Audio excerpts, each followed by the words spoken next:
Hey folks, this is Keith at Redwood Grows, and today I have a treat for all of us. In the back there you can see the beast.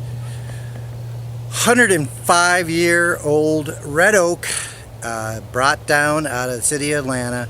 It was so close to the house, started getting some root rot, so they had to take it down. But anyhow, customer wants it cut up into boards to do some kitchen cabinets for their house renovation. And I've got the pleasure of cutting these babies open. I cut one yesterday. It was only 42 inches in diameter, and that is an LX 150, and what do they say? 35.5-inch maximum cut. So what do you got to do? You got to do the impossible, and that's what I've come up with. And let me show you what I'm doing, and we'll go from there. Oh, by the way, all you subscribers, I really appreciate the subscriptions and the comments, and if you haven't subscribed yet, please hit that subscribe button and don't forget to hit that bell so you see my videos when they come out. Thank you, and let me show you this log. So again, 105-year-old red oak. On the small end, it is we'll call it 40 inches by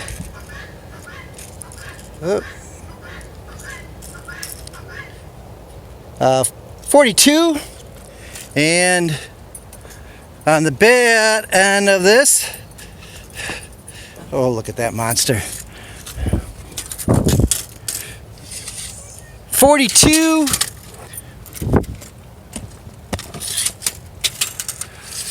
44 inches. So first let's talk about what I had to do. I had to turn this to get 44 up, 42 narrow, or the width. So this from here to there is scrap, unfortunately, but it is what it is. And you can see right there on that blade, maybe you can see, I got some bark I'm going to have to hit and move. I've had to bring, I might order another one, but the stops that was down here at the last end, and I moved it down here so all three are next to each other. That allows me to do small logs, because this log is 71 inches. So supports are 37 inches apart. I can only get on two. This log, according to online, freshly cut, was about 3,300 pounds. So I ramped it up. I created a bridge from the ramp, came up to here, put a bridge from here to here with some 4x4 oaks. So I transferred the weight over onto the supports, so I didn't get any skipping or jumping. I've had it bounce off a little bit, and I used the strap this time. I usually can take my forks and roll it up. This thing is so heavy, such a monster. Strap gives me a little bit more control. You can kind of control how it rolls and falls. So that's how we did it. And as I said, this is all going to be scrap. I marked it 16 foot for firewood, and I started notching it. I did not come all the way down. I had problems with yesterday's log. The blade fell off, bounced, wedged in. I had a nightmare trying to get in there between the saw and my chainsaw and the Wood-Mizer sawmill, that I decided I'm going to start trying to notch, at least get most of it cut, and I'll cut a little bit more here, get this down a little bit closer to the blade, so when I have to stop, which is going to be right about here, I can pull that piece off and then I can finish off. Why do I have to? Wood-Mizer's design. This is not as high as the saw, so this hits the log. If they made a change and brought this up higher to here or whatever, I don't know why they did it this way, but that is a problem for doing larger logs. I may end up getting an old sawzall out and cut this and weld it up. And of course you're going to have to rewire it because there's some wires going over here to the lift motor and the sensors. But that would give you the capability of doing logs faster and easier. So Wood-Mizer, if you're watching this, make that design change for the future owners of these saws. So that's what we got. And I put the stops down so that I could bring it over closer. And I'm just going to be missing that saw upright. And looking down here, I can see I'm going to have to get some bark removal on that side. So I got to do some bark removal on that, some bark removal on that. Cut these a little further down to the saw blade so I don't have so much once the saw is in there. Sometimes you can back the saw out. Anybody's ever got a sawmill, sometimes the saw will back out of its cut. Other times it says ain't no way. So let's see what happens here. I want to get a wire brush and get some of this dirt off of here too, and we'll get into sawing. So I hope you're liking this. Stick with me.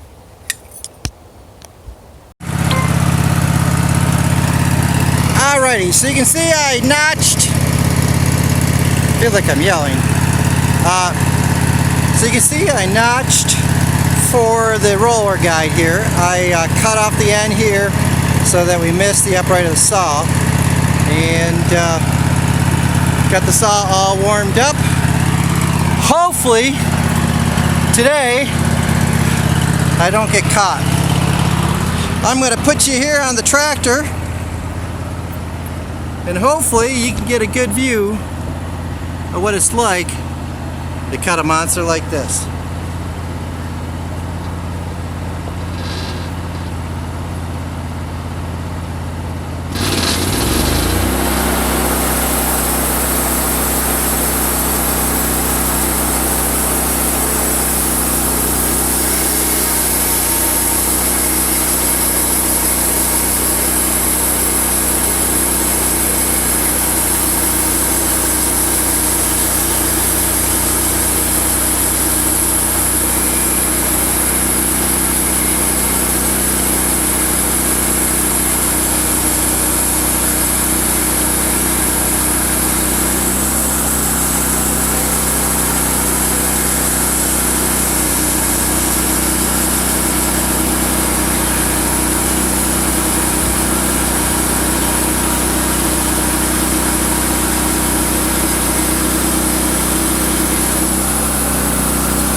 Alright, let's try that again. I had to delete some stuff on the SIM card.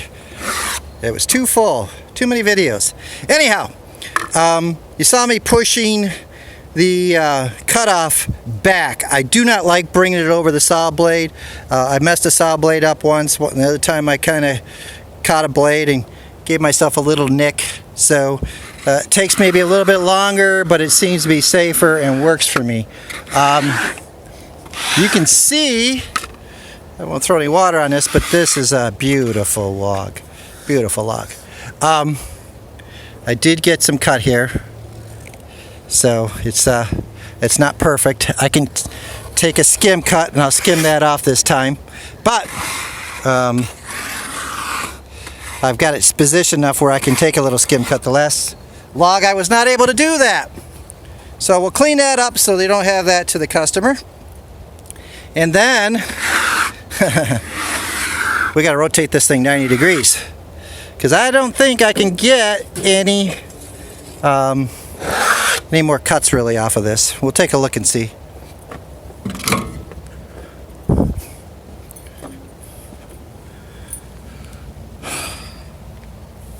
The sun's kind of blaring in there, but I might be able to take like a 5/4 off of it, but that's going to be about it, and then we're going to run into problems. So I'm going to clean this thing up, and I'll take a look and see what 5/4 would bring me, and if it looks like I can get it, I'll do it. Otherwise, we'll get the tractor started and we'll twist this thing and rotate it 90 degrees.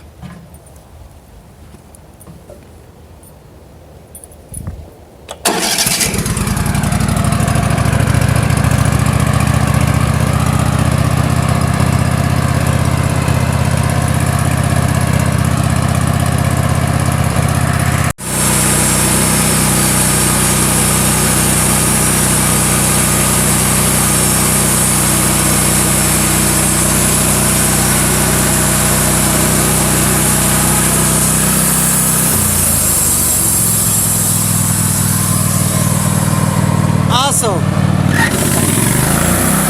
take a look how close that handle is.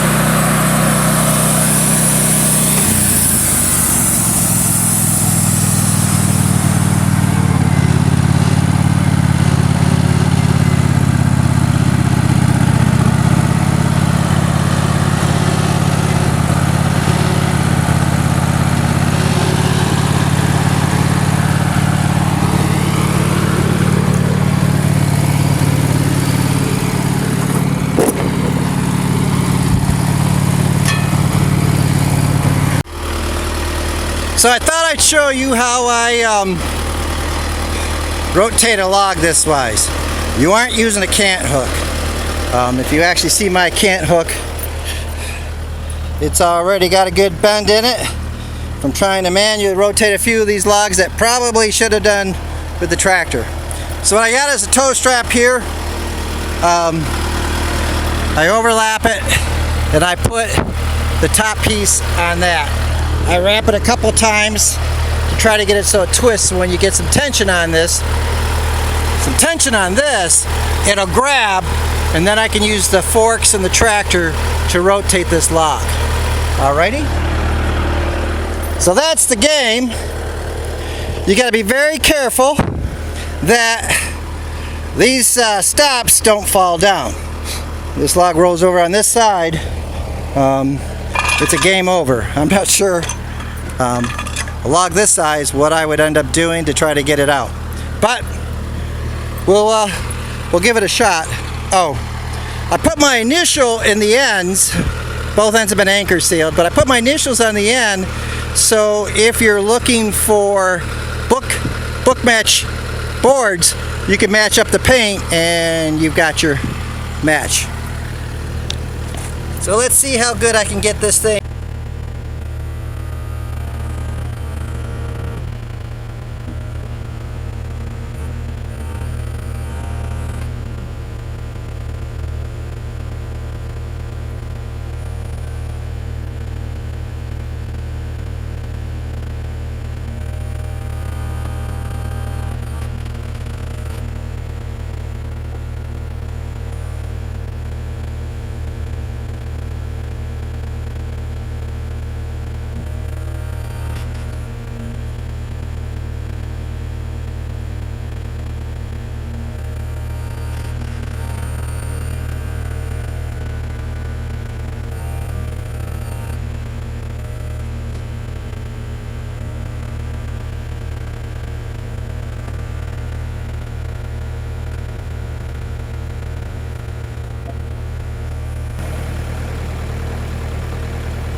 Alrighty, we can see I'm up against the stops.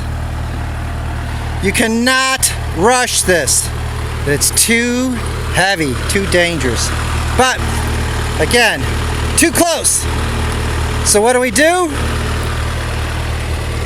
Now that we got it over, we'll drop the stops, we'll slide it over here to give ourselves a little bit more throat room, and we'll start cutting this thing down. I will have to do the exact same thing here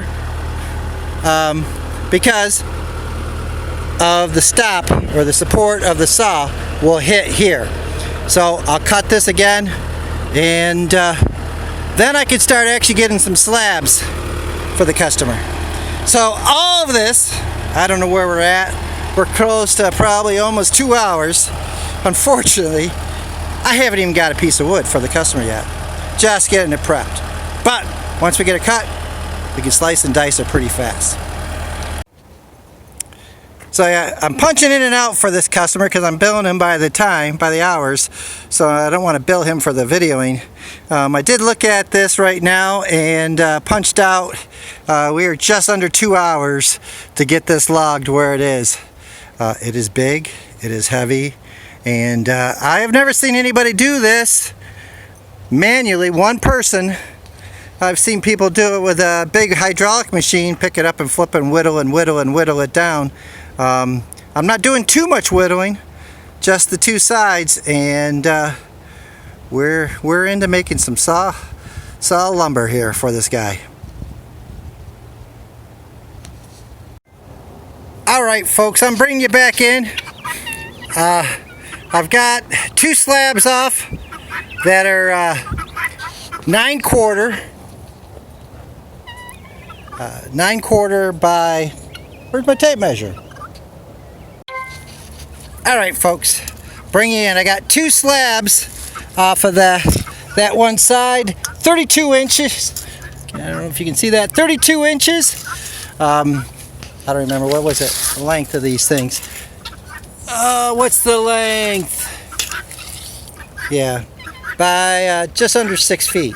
So each log I gave 2 slabs of 9/4. I've turned the log so now that I can give him what he's really looking for, which is 5/4 and 8/4 boards. I'm going to come down. I think I'm going to come down, but my piff is higher here this way than on this side. But here I'm 5.25 by 6 inch. So it's much closer. It's almost like 2 inches the other way. This tree grew, I'm assuming probably away from the house, whichever the sunlight was going. So the piff is not perfect on center on this, excuse me, on this tree. So I'm going to have 5/4, 2 inch down. There's a crack here. So I think what happens is once I get down maybe to this crack, if I see this crack is going through the boards, I'll turn the log again, and I'll try to finish, and that would give us about 2-foot boards, which would be a good number. So I think that's what we're going to end up doing. I won't know until I start going down and see what we got here, but that's my process right now. That's what I'm visualizing, and that's where we're going to go. You can see I got a little, I don't know, little knot. So there was a branch there coming out, and there was a little branch there. So I don't know, maybe turning that, whether that's going to help you too, but we'll see as we go through here and see how it looks, but that's where we're going to start cutting.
Alright, sorry off camera. I cut 4 8/4 slabs, live edge, one side, 21 to 26 inches in width they're ranging.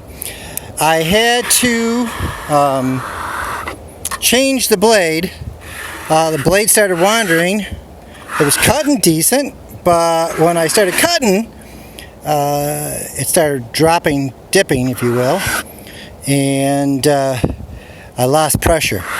So that usually is a sign that the blade is about had it and might snap. These are blade that I'm using from a different company. They want me to try their blades. It's a 9-degree double hard. It seems to cut pretty decent, but I don't know if I'm getting the life expectancy out of it. So we're trying a few. I bought some and we'll see what it works like. But when it started dropping pressure like that, I thought that was not a good sign. So we just changed the blade, cut, and I thought I'd give you a look at the grain. I haven't done the money shot on this log yet, so I thought this would be a good time. What do you think? That is beautiful. Beautiful. Just beautiful. A lot of nice grain. I do have still, like I said, a couple of knots here. They seem to come and go between slabs, so that's kind of interesting. But I'm now just under 24 inches. I'm going to flip it over to get the pith, like we talked about before, and I'm going to 5/4, do a couple more 8/4, and I got to do a couple of 12/4 for this customer. So let me do that off camera and keep moving for this customer. Hey folks, well, it's all done, and you can tell the saw is all covered up. It's clean. The sun is setting and both logs are all cut. So we got, I just did a quick estimate there. We're about 925 board feet of red oak. 2 logs, 2 days. Wasn't total full days, but 4.5 hours on that second log. And the first log was 5 hours, so not too bad. But anyhow, that's it for this one. I wish I could have showed you a little bit more. We'll see how actually the video looked good. I tried to punch in and out for the customer, so I didn't bill him for the video timing, and I think I did a good job on that.